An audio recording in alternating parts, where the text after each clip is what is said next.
it is Jennifer DeVivo with Let's Talk Orlando. I'm your realtor and host, and today I have Sam Grasso in the house. Say hi, Sam. How's it going? Sam is going to tell us his story about how he went from Hollywood to home inspection, and he's going to give us some good, juicy stories today.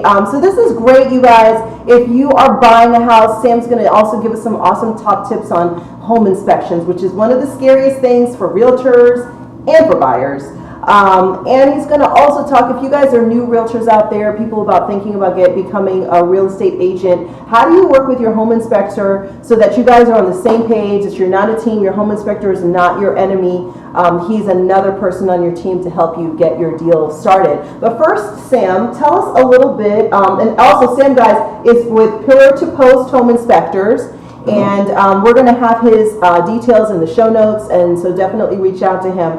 But Sam, tell me a little bit, because we met last week. I haven't known Sam that long, but we connected because I have an entertainment background and so does he. So tell us, before you became a home inspector, you were out there in LA. What were you doing out there? Tell us a little about your background. Well, actually, I'm from Connecticut, and I started in construction, or I grew up in the construction business. So father, grandfather, everybody general contractors. I was supposed to do the same.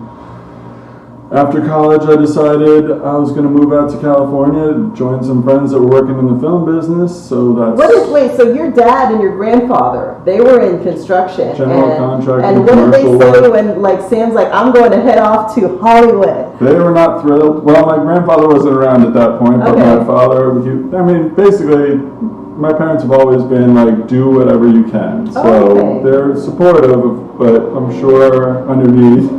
He was kind of hoping I was going to take over the business. But, wow. So you like the family business. Yes. But my mother also is, of course, the mom doesn't want you to go away. So I promised I would only be gone for 3 years at the most. Okay. Which I was reminded for all 15 years that I was out there. So when I did come back, she was like, 3 years, huh?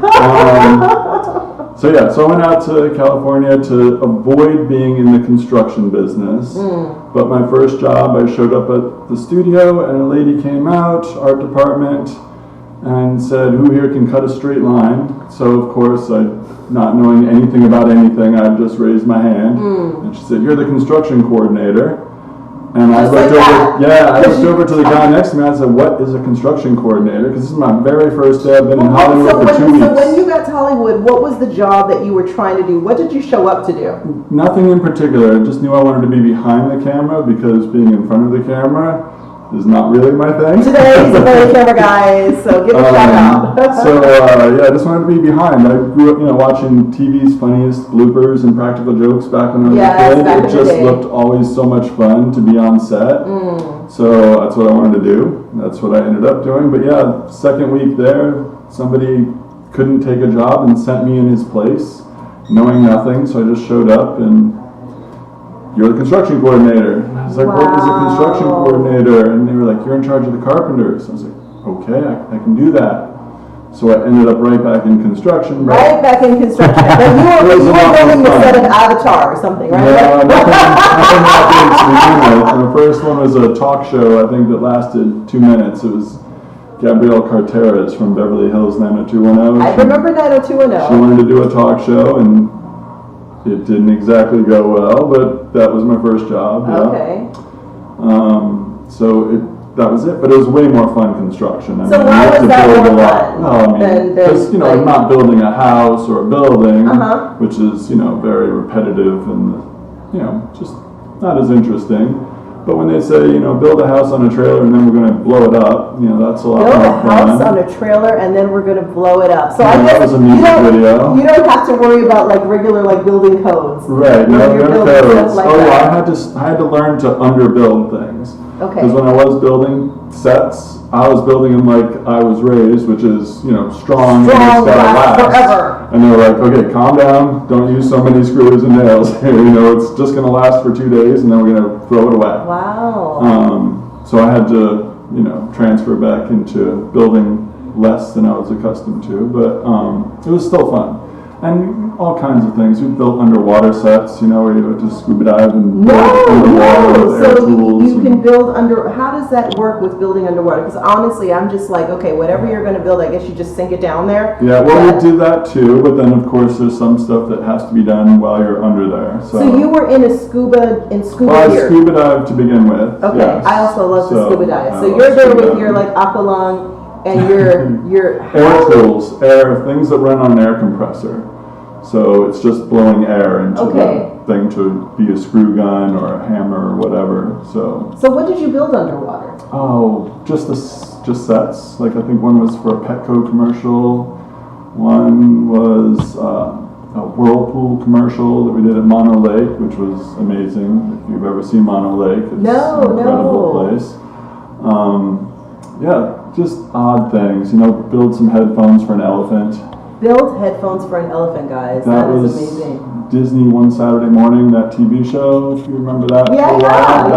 That was that episode, or that show. We had an elephant on set, which posed other issues. So did you have to like fit the headphones onto the elephant? Did you have to get close to him? I had to carve them out of styrofoam, make them look like real good headphones. But either way, it's just, the point is it's fun construction. Fun construction. Yeah. So something different every day. And so what was it like in terms of like getting up and going to work every day? Did you have to do long hours? Did you have crazy actors that you had to deal with? Were you quiet?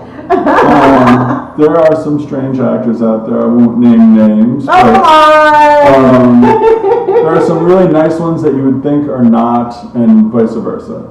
Wow. So, and then there's some that, if you're working on their show and she's a vegan, then everybody on the show is going to be a vegan because they won't allow meat to be served during your, lunches and everything. Oh, wow. There's weird little things that they'll put in their contracts. Some people don't look at them in the eyes. Don't talk to them. That was Prince. I always remember, because I'm a big Prince fan, and he was always like, when you come to practice and I'm on set, you don't look at Prince, you don't try to approach Prince. And I used to think that it was because he was, I don't know, such a diva or something like that. But right. I think also it's because, he's sitting there and he's trying to concentrate. And if he has so many people coming up to him all the time, he can't do what he needs to do, which is create music. Or are they just diva? Yeah. I'm sure there's both.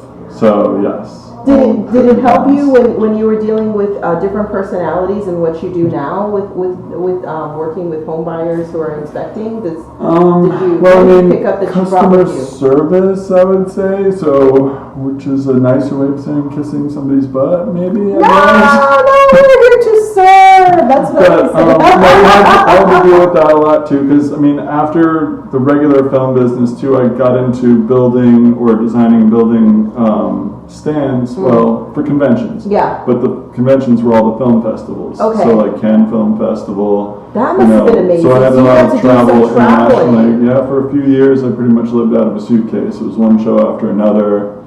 France, Italy, London, Germany, so when you're in another country, how are you getting stuff together to build in French and Italian? Because I lived in Italy, and that's we did Milan every year for the film festival up there. Wow. And then 3 shows in Cannes each year. So I learned some Italian, I learned some French. It's all gone now. It's all gone now. But I did, for a while, was able to at least communicate with people. And we used most of our workers were from London. So okay. So they're speaking English, yeah. That's pretty cool. So we would go there, that would be our base. We'd have things built and then ship them down to where we're going and then go down there and just coordinate the setup of it. That is so cool. And then hang out during the week of the show and cater to the producers that are all there from the big companies. Yes, yeah, make sure they're happy. Yes. Making sure that they're happy. That's really cool. So why would you leave that? So I was working props, so he put me in and the assistant director in the background to be cowboys, and we were supposed to make a mean face. So they kept telling me, make a mean face because you're an angry. You don't look angry. That's the problem. They said it over and over again, and in this 5-minute scene, that's my face. Yeah. The entire time. You don't look angry. It's not a good. I could not. Oh wow! I did another thing where they wanted me in a commercial because they were renting my Harley at the time, and they were like, well, why don't you just screen test for it? And I was like, okay, but I'm not an actor. So I had to go in and do the whole thing in front of them and pretend I'm on a motorcycle. And they're like, your one line is, won a race. But I'm supposed to say it in a mean biker fashion, and I could not. I said the same line the same way over and over and over again. They're like, okay, well, thank you. The man who cannot be mean. I will show you later. We did the video shoot yesterday, and in the video shoot, I'm supposed to be this lady boss, and tell the agents you're not going to get any coffee unless you close. Remember that movie, Coffee's for Closers? Oh, yeah. That's the whole. And I saw some of the footage. I look scary. I'm like, man, I look mean. I was scaring my damn self. Apparently, I can do mean real good. Okay, so Sam, you were telling us why you left this fabulous life of being a construction general contractor for the stars, traveling, going to Cannes, going to Italy, Milan. I mean, and then it was Mom. She was like, your 3 years are up. Your 3 dog years that turned into 15 years. Yeah, no, actually, I mean, it's really family. Everybody, like I said, I'm from Connecticut originally, but my parents had retired. They moved down here, so they're in New Smyrna Beach. My brother went to Rollins. He never left. He stayed here. Oh, okay. My sister eventually decided to come down as well. Everybody was here in Florida, in Orlando. So like when it was like the holidays and stuff like flying back and forth all the time. So now, was there a lady in your life, or? Well, yes, I was married at that time, and she worked for Disney, so she went from Disney there to Disney here. So that's a nice transition. Yes, and she was a designer as well, so we flipped houses before we left there as well. So one thing led to another. Got into flipping houses, so we did that together, and then we came here, and we had 2 kids. So there you go. And then the roots really sank you deep. And then we're like, there's really no reason to be in Los Angeles anymore, so we moved to Florida. And so when you got to Florida, you got your wife, and she's still designing in Disney. You're surrounded by your family. Actually, she's a real estate agent now. Oh my goodness! We've been here for 7 years now. 7 years. 7 years. Yeah, she left Disney, and she's agent at Keller Williams. Very cool. Very cool. So yeah. So husband and wife team. Was. Well, kind of. Yeah. You guys are similar. You guys complement each other. So tell me, what was it that made you think, okay, getting into home inspection? Because that's one of the reasons why I loved talking to you. You had some really cool ideas about home inspection. Well, I mean, basically, like I said, we did general contracting out there. Yeah. So I moved here, got my general contractor's license here as well. But it's hard starting over again when you have all the people that you're used to working with out there, and you don't have any, but you have to start over. You got to start from scratch all the way So I did a little something here over on I Drive. It was a Turkish restaurant, and then after that I just decided I just want to do something else, because the workforce here was not as motivated as the guys I used to have out there. Great word. So I'm trying to be nice, because after I talked to a few, I was like, I don't trust these people. If it's a nice day, they'd rather go fishing. Yeah. So, or they partied too hard over the weekend, and then Monday things are not being put together, which is one of the things I always say with new construction. I'm like, if the contractors party, do the subs party too much on the weekend, on Monday morning, your hot and your cold may not be there. Yeah. So I decided I wanted to do something where I can just rely on myself, because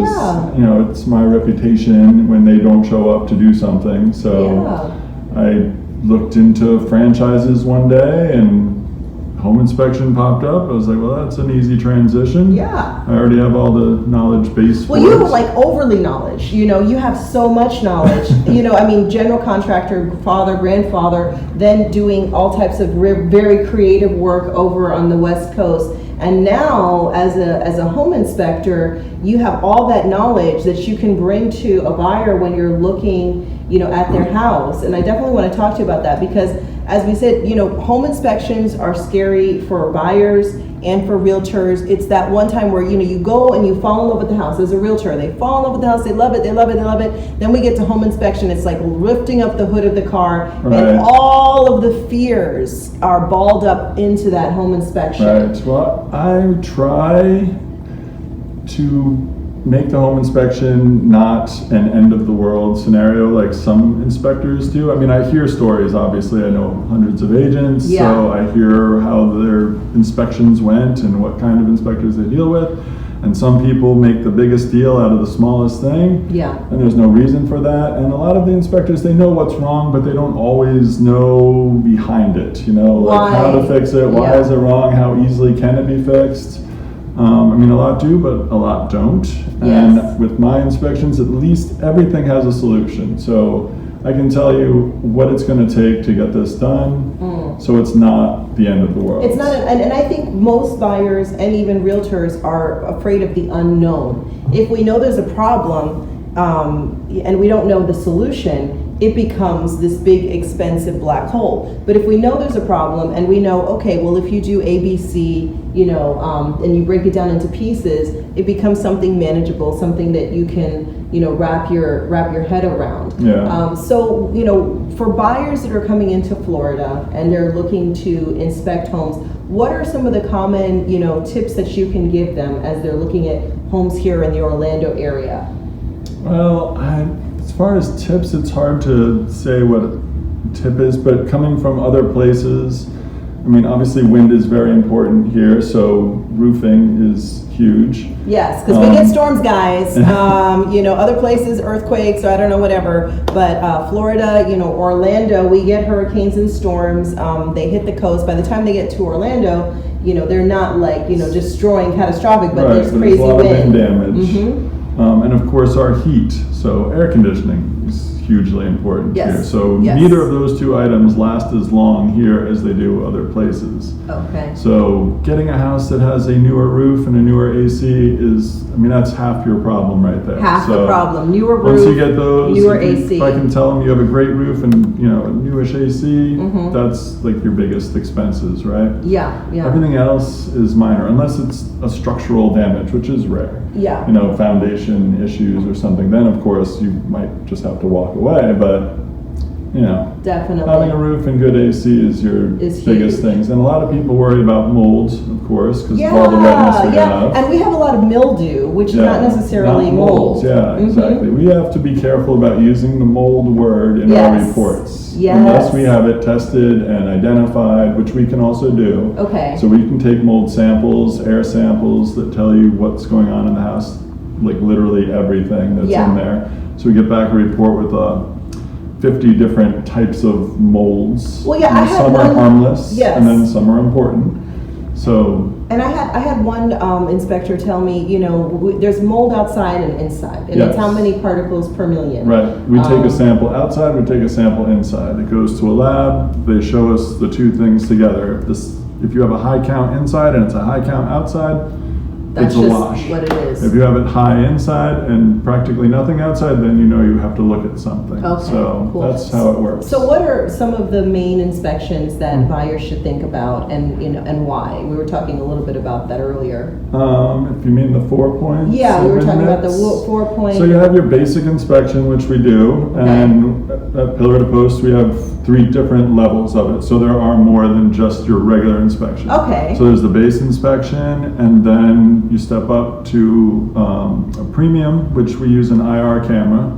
The IR camera, is that the infrared? Yes. And I that have you it can with see me through? outside today too, if you want to look at it later. But it doesn't, everybody says it sees through walls. It doesn't technically see through anything. It However, says the heat it senses and the cold. the heat, right? That's right. So it looks like you're looking through the wall because you might be able to see the studs behind it. Okay. But that's because they're a different temperature than the space that's in between it. So you do get a picture that looks like you're looking through something, but you're not. But if there's moisture back there, that moisture is going to be cooler than what's on that's not wet. Obviously. Yeah, I remember one time, so it always reminds me, blue spot. the blue spot. And I remember we had an inspector that had the IR or the infrared, and he looked at the ceiling, and ceiling looked beautiful. We have gorgeous white textured ceiling, and there was a spot that was a perfect blue spot. Yep. And he put his finger there, and doop, the whole thing was wet. Yep. And it was ready to just come down and drip. And sometimes it doesn't look at it when you're looking at it with your naked eye. You can't see it, but you put the camera up there and there it is. So that's your second level. That's our second one. That includes that. It includes some other features as well that you'd see on the website. Okay. And then there's a really higher end one that includes air sampling and allergens. And that's really just recommended for people that have bad breathing issues, severe asthma, like that, and I didn't until serious now. issues. It's a much more expensive one because there's a lot of samples that go to the lab, and the lab is expensive. But it's really only recommended for people with serious issues, kids, older people, whatever it is. But we do offer those 3. So those are your standard inspections, and then of course there's additions to those. Yes. Mainly for insurance, which are a 4-point, which most insurance companies want if the house is over 30 years old. Yeah, to me, like the 4-point, and for realtors, I know we're like, okay, home inspection and 4-point inspection. I mean, to me, a 4-point inspection is like a really simple, it's just literally the same things that are on your first report. The regular home inspection. There's nothing different here that's on your report. But the thing is, you do not want to send your inspection report to your insurance company. Oh, I know, because it has like then it has everything on it, and then they just start ripping it apart. So the only things they really need to know about is the roof, the HVAC, the air conditioning and heating, the electrical, and the plumbing. So those are the 4 items that we take from the main report and isolate onto a separate report for you to hand to the insurance company. Because they're the ones that want to know, okay, this house is 50 years old. I hope the AC isn't 50 years old. Exactly. So they want to know that things have been updated. And I've seen a 20-year-old AC. Exactly. So that's your 4-point. That's the 4-point, and that's specific for insurance and older houses. Okay. The wind mitigation report used to be more an optional thing that the buyers could choose to try to help their insurance costs. I've now gotten to the point where a lot of people are just asking for it, insurance companies are just asking for it anyway. Anyways, because that can help lower your insurance if you have a good wind mitigation. It's all about the roof, and it's not a pass or fail type situation. They just want to know what type of roof. So is it a hip roof that comes down on all sides, or a gable roof that has that big triangle that wind can hit, so that makes it weaker. And that's good to know, guys, that when you're looking at your roof, if you have a gable, which is kind of like 2 points and then they slant down like 2 triangle kind of shapes, that's better for the wind. No? That's worse? You want roofs that come down on all sides. Okay. So when you get that big triangle of a gable end, that's just a wall for wind to hit, right? So you don't want that. Okay. So insurance companies would prefer a hip style roof, which is the roof that just comes down on all sides. All sides, yes, that's what I was trying to say. Right. So a hip roof is one thing that you can get credit for on your insurance that will lower your price. And then they want to know other things like the sheathing on the roof, so the plywood that's put down against the trusses. You have your shingles, guys, and then underneath there's wood, and that's what we call sheathing. And they want to see how that is nailed to the trusses, so the frame of the roof. Yeah, so the roof doesn't get ripped off. Right, they want to see what size nails and how far apart they're spaced. Okay. So again, these are things that give them credits. So more nails, larger nails, bigger nails, closer together, better price for you on your insurance. Okay. And then of course the biggest important part is how that roof is attached to the building with the straps. The fasteners, right? The straps. Exactly. Okay, so that doesn't so there's clips or straps or double wrap straps. It all depends on what you have, and the better thing that you have, the more you're going to get savings on your insurance. That's like the best explanation for the wind mitigation report I've heard, because I just have heard all kinds of different things, but that really summarizes. I'm definitely going to take a clip of that, guys, wind mitigation on Instagram, that little blurb right there, because you guys need to hear that again and again. And then of course, dun dun dun, wood destroying organism report. WDO, yes. People just call it the termite report, and I say a WDO, and they're like, no, I need a termite. No, it's the same thing. And we it's do, guys. Destroying organism. In Florida, we call it the termite report, but that is just a really layman's term. It is the wood destroying organism report. Because there's more than just termites that destroy wood. In Florida, yes, for sure. So you have wood-boring beetles, you have termites, and then just wood rot in general. And the ants too, right? You got the ants? Actually, no. Ants are not a part of that. I see these huge ants, and I'm like, oh, those are those wood-eating ants. But I was wrong. Ants or something. They do. They don't. There is a difference that they've decided that ants are going to eat some wood. Yeah. But they're not going to continue eating the wood. So they'll make their house, and maybe that's it. Okay. But a termite is just going to keep eating. So that's a problem. And a beetle too. Yeah, and the beetle too. Okay. And then just And isn't there like wood destroying organism like plants as well? Well, that's the fungus. The fungus, so wood okay. rot. Wood so rot. when you see wood rot, it came from something, and that would have been a fungus that was wet, and Okay. that's what destroys wood because it's technically an organism and Yes. it's eating It's alive wood. and it's eating Yeah. your wood. So that's what causes wood rot. So Okay. that's the other thing that's going to be on the WDO. So sometimes they put that on there and like, why is this on here? It's not a termite. Well, it's not a termite, but it's a wood destroying organism. Definitely, So, definitely. And those it's are not things. the end all and be all, guys, if you do have termites. I was just Yeah, you can inspecting get that another, fixed. there's like, I had a concrete block house and there was in the window frame, there was termites, but it was just like, get the house treated, get a wood, a termite bond on the house, fix that frame, and it doesn't mean that your whole house is gonna collapse on you. No, can be treated and they go away. So tell me a little bit about, for our realtors and new agents who are working with inspectors, what tips can you do? Because a lot of times agents see inspectors as deal killers, like, oh, this man, he just beat it up and now we're not gonna close on the house and we're scared, scared of you and things like that. Yes, Right. buyers, there's tension between your inspector and your realtor sometimes. Yes. So Well, tell I hear me. about the deal killers. How I can am not we- one of those. Yes, well, but how I can will a not let realtor- somebody buy a house either that's course. going to be falling apart on them. Definitely, definitely. So what can realtors do to work well and have good relationships with their inspectors? Oh, well, I wish I could totally answer that, but really, it's just the inspector himself as well. Like, some of these people are just different.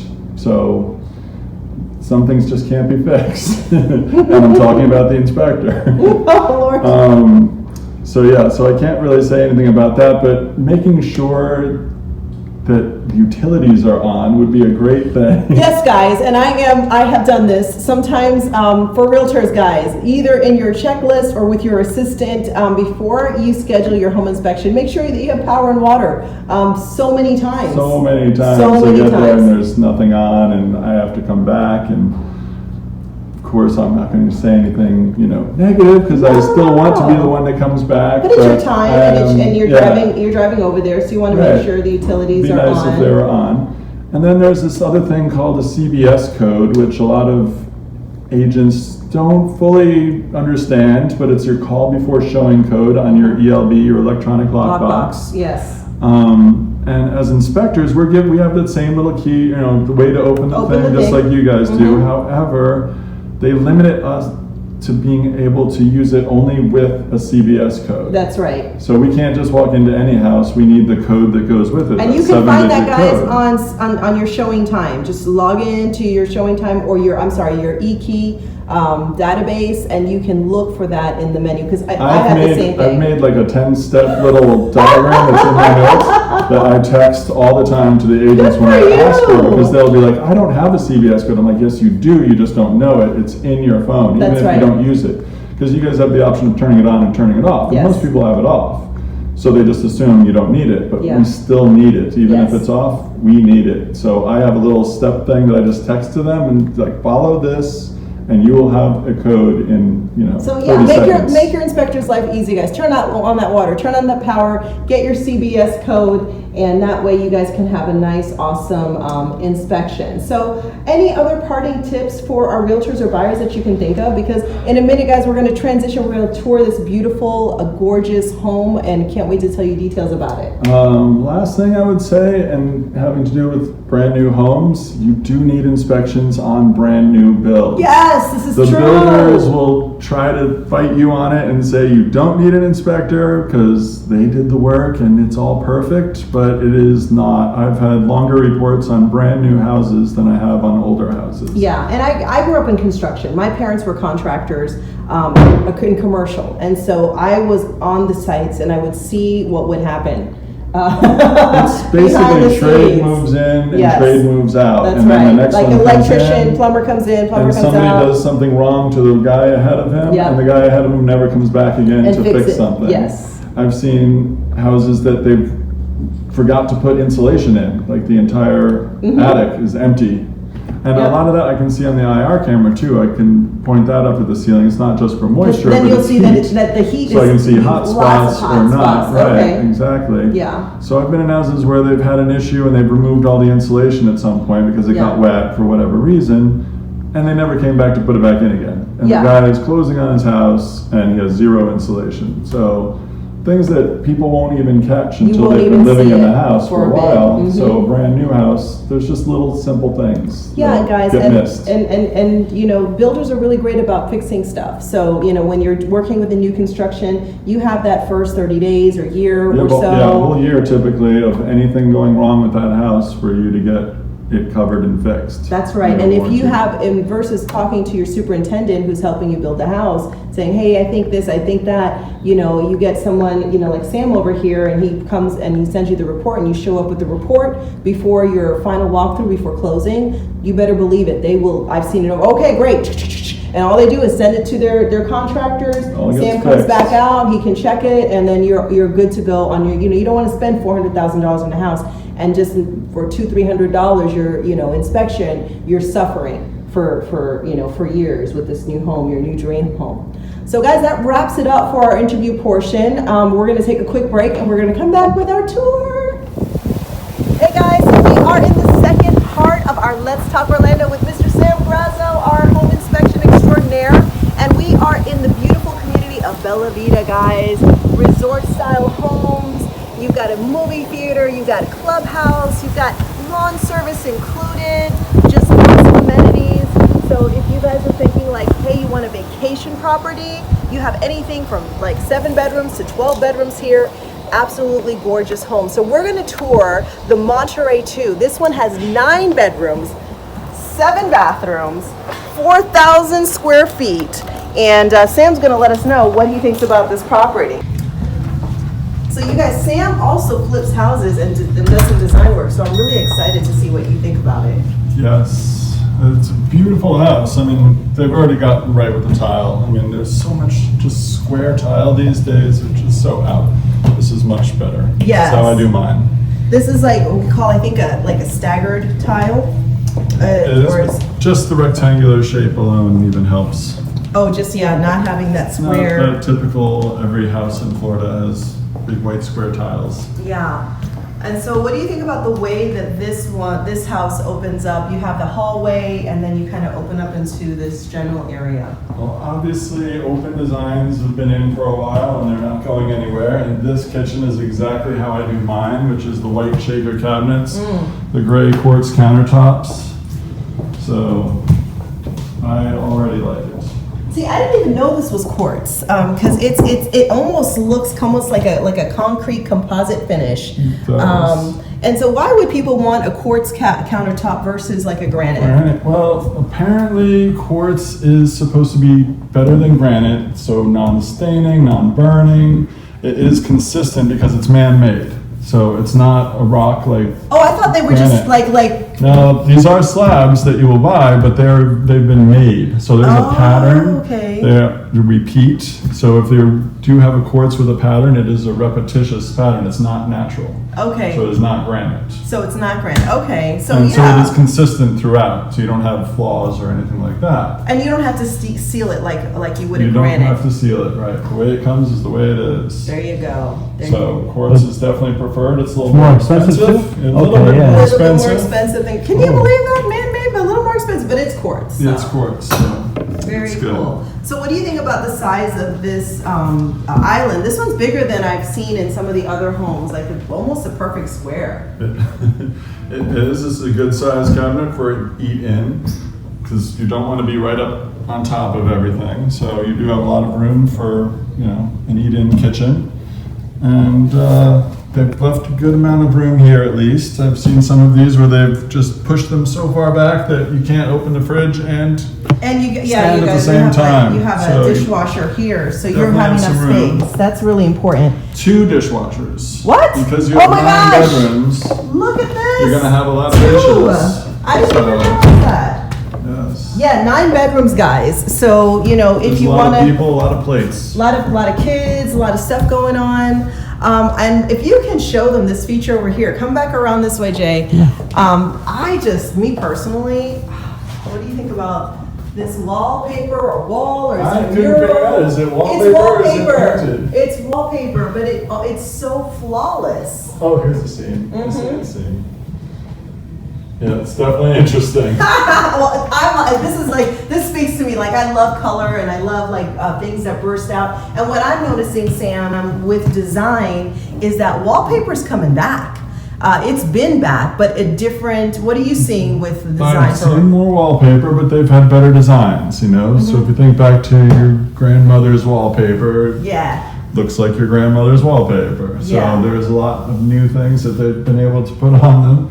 So they do look really good. Yeah, so this is kind of like a mural, almost like a mural. It doesn't even feel like wallpaper. It feels like somebody came in here and just painted it. And they did a great job with the table. I think, again, you kind of have this big eating area.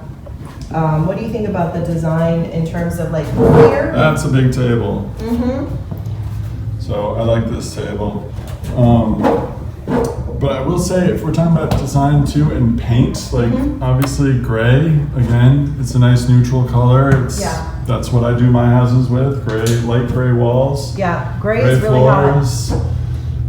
Just beats that Band-Aid color yellow that was everywhere for a long time. That is definitely not in. And this is the first coastal gray color that I've seen with kind of like the honeysuckle accents, where you've got gold, you got honeysuckle, and I honestly didn't think this color and gray could go together, but gray really is the new neutral. Very neutral, yeah. And what we do with our houses, which I never did until I married a designer, but we paint our ceilings now.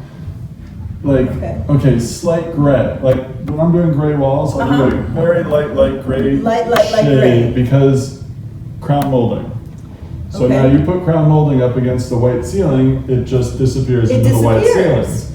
But you put crown molding up because it's a nice trim and you want it to pop, right? Yes. So you put the slightest color of gray into the ceiling, and now your crown molding stands out. Oh, well, but you don't guys. notice that the ceiling is gray. If you look at my ceilings at home, you will think they are white until you put something that's truly white up against it, and then you see that there is a difference. So it does make a huge difference. Oh. And most people don't do it. Because I'm getting ready to paint my house, and I'm just I can help people design their spaces. Designing my own space, not so easy. It's I almost need another set. I may have to have you come over to my house. I have to. So let's go into the outdoor space. So are you a pool guy? Are you Yeah, I would never live in a house in Florida without a pool. I'll have a pool before I'll have a roof. You'll have a pool before you have a roof. It's hot. Yes. I've been here 7 years. I'm not used to this heat. I don't think I've ever sweat in California. Oh, because you guys, the humidity makes it hot. Here, there it's dry. And anything I know we were talking a little bit about home inspections. I have a lot of people who are concerned about living on the water and gators. I'm telling you, What would you say about houses that are on the water? I have not been here long enough to become a gator expert, but I myself do not like hanging around by a lake either. I love looking at them. As long as there's a little fence between me and the water, I'm good. Well, mostly for my kids. I grew up camping as a scout, right, in Florida. So at 9 and 10 years old, you guys are swimming in lakes. We're swimming in lakes, and we used to do this thing where we would take the little crunches, the little chocolate crunch. I don't know, it's like a little candy that we have. We'd go over and we would feed it to the alligators. That's how I grew up. No, see, I grew up with horses, not gators. Not gators. And the other day I was at Encore, which is another resort community, and there's a beautiful golf course, and just crossing the golf course, big alligator, just and everybody's just golfing, just going along the normal. He's going. He's going from one lake to another, and I was just okay. So we've got some bedroom downstairs, but we're going to head upstairs. What do you think about this? I would say it's kind of like a modern staircase with traditional. Yes, I like the railing. Up to you. Yeah, so we're heading up here, guys, and this is really innovative railing. I would almost say it's kind of edgy. Commercial type. A little bit industrial. Yeah, looks good. I think it looks good. I've seen it in stainless steel. Not a fan. But I really love it in the black. It gives it a little bit more elegance. Yeah. So guys, we're upstairs in what we would call the flex room kind of bonus space. Tell me what you think of this space. This is a great spot. I love the mirrors that they have going on back there. That looks really cool. Yeah. But yes, when you have 9 bedrooms, you definitely need some more hanging out space. So Yeah, so you definitely have that here. I was wondering how they were going to put 9 bedrooms into 4,000 square feet, but it looks like they pulled it off well. Yeah, I think sometimes when you see some of the older, like the 1990s vacation homes, because we have many iterations of vacation homes in Orlando, guys. Just bedroom. Yeah, it No feels like, you're just like, boom, doors, Yeah. you know, almost like your own personal hotel. Whereas this, you have, what I love about it is you almost have a 4-split. You have different ways that people are, not everybody's coming off of the same hallway, and it gives this like energy that where you have a nice kind of a gathering space here. That design on the wall looks great. I haven't seen that one around. Is it something you could do? I definitely could. Oh. I'm a woodworker just for fun, so I love building things.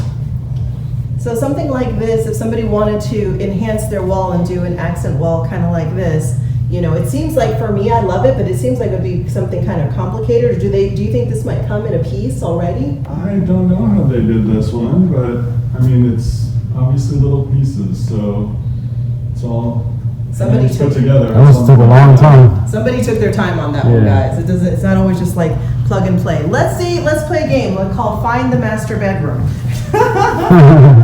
So the master suite, and I've got your floor plans right over here. We are seeing this with you guys. So I think if we go this way, we'll find a master bedroom somewhere. Help me out, Sam. What do you think? That one over there looked like Could have been the master, yeah. You got also bunk beds over here, so laundry space, twin bedrooms. These look like they're kind of twin bedrooms. These are great for the kids, guys. You've got one that's kind of like a girl theme with the two beautiful little beds over there. And then you have one over here for your bunk bed, which is really a good, this is kind of a wide bunk bed. Hey, Sam, look at this one. This Yes, is like I a love that. full bunk. my boys would love that. They want an adult That's bed, big size bed. Wow, I've never seen one like this Yeah, before. right? You think bunk beds are small, Yeah, but this is a big that's a one. nice bunk bed. And the rooms are still I guess really you need it big. for 2 people and 2 people. You're gonna cram a lot of people in this house. Well, I mean, already 9 bedrooms, so, and then you have doubles in each room. So you could have like 20 people in this house. And if you wanted to purchase the house for yourself, you can definitely have it as your home. If you wanted to Airbnb, one of the things that we have here at this resort is that you can choose to have you can manage your own vacation property, or you can use their in-house management. I really love this fixture. What do you think about this one? This is kind of like an ensuite bathroom with the lake view. It's a very nice room, and they're not too small. You know, you see a lot of these houses where they pack a lot of bedrooms in, and they are literally shoebox bedrooms. Yeah. But they've really worked the space Good well amount here. of space, and a lot of these, again, you've got 7 bathrooms, guys. So everybody's gonna have a good amount of space. The bathrooms are not hugely tiny, and it's not always square footage, was what I tell people. It's also layout and floor plan. You can lose a lot of square footage in halls and closets if it's not laid out properly. So we're still on our Find a Master. Over here, possibly. So again, guys, we're in Bella Vita Resort. This is the Monterey II, and I'm really loving this floor plan. There's a big closet. Oh, wow. That is pretty cool. I like those hang-on lamps. These are awesome. Like, Yeah, that look is at great. this. You don't lose any side table space. You know what a special would be? A special would be one edit of all your favorite stuff. Like this would be in the special like edit. bam, bam, Like, bam. you know, so Tips the ultimate house with a merge of all the coolest things All the from coolest pictures. from certain houses. All the coolest. And that Because wall looks really this cool. wall back is there, really too. cool. And you know what? It's really easy. Look, what they did are these are tile kind of pieces, or roof tile, ceiling tile pieces. And look at these guys. thumbtacks. These are just clear thumbtacks. Who would have known? See, this is I can handle this, Sam. I could definitely handle this. This is a design idea that I could do in an afternoon, maybe a couple of hours. Just, make sure that you cut the ends properly. Double sinks too. one of the things I also like, there's a lot of windows. Like, look at what they did. Do you see that often? No, not very often. So just making more space. And I noticed if we go back over to the main area, there was, stay with me, Sam, stay with me. Gotta go, make sure he's always there. Always make sure you're behind us. Look at those windows. And I think a lot of times what I see is builders like shimping out on the windows. Yes, well now a lot of the pretty much all the new construction that I've seen has the double pane insulated windows like this. Okay. But I go in to do inspections in like Windermere and some really expensive neighborhoods. Sure, $2 to $3 million. Point, $2 to $3 million houses, and they've still got the old single pane windows. Yes. And they were built in the late 90s. So, but now everybody is putting in the thermal windows, which are definitely helpful for heat and noise. And one thing before we wrap up, I've noticed that this is a slate roof. Tell us a little bit about the benefits of a slate roof versus like a shingle. Well, obviously it's going to have a lot more life to it. So these, even tile roofs, anything like that is going to last a lot longer. The key to the tile roofs though that you find in like houses that are out there now that have been there for a while is the underlayment. So that's usually the weak point. So they'll say a tile roof will last 30, 40 years, but not if the underlayment doesn't last. So what is an underlayment? That's is that the like paper that they put down underneath paper? Right, so not back in the day, but even till recently, they would just use like a 30-pound paper, just that black paper that you see putting on roofs before they would put the shingles on. It's the same stuff that then they put the tile on top of it. That stuff doesn't last near as long as the tile, so it's going to leak. And then you're going to take all your tile off. That has to be expensive. My parents had to do it at their house, and it was only 19 years old. Ooh. And they built it themselves, and it was a huge roof, and it had to be all redone. So nowadays they're using a much better underlayment. So when you see a new slate roof or a new tile roof, they will actually last as long as they're supposed to. So is it like 30 to 50 years? Yeah, 30 to 50 depends years? on how they do it. So you can always pay more for better materials. So whatever you pay for, you'll get that back. And just one last question, me personally want to know, like for wind mitigation for high winds, how does that do? They do great. They do great. Yes, like a shingle roof, wind damage is typically the shingles get bent moved backwards. around. So they lift up and then they crack, and now you have a damaged shingle. Here, nothing is going to bend. Very cool. Very cool. And would that be a gable roof? This is from what I can see so far, it's a hip roof. Hip, okay. Because it's coming down here and it's coming down on that side and that side. So that's also good for wind mitigation. Assume that it's coming down on the other side. Yes, all right. Well, cool. Yes. Well, guys, that's a wrap for us. High five, Sam. He did great. I learned. I hope you guys learned. And if you guys want to get a hold of Sam Grasso with Pillar to Post, we're going to put him on my website. He's going to be in the show notes. So definitely follow us on YouTube at DeVivo Realty Orlando. You can go to letstalkorlando.org and also find us there. And on Instagram, just find me, Jennifer DeVivo Realty. And we're going to have links for this gorgeous community, this home, links for Sam. And then, of course, guys, I'm still a realtor. If you need to buy or sell a house, you need to be calling me. Don't just watch my videos. My number is 407-921-1310. So we will definitely see you soon. See you next time, guys. Bye.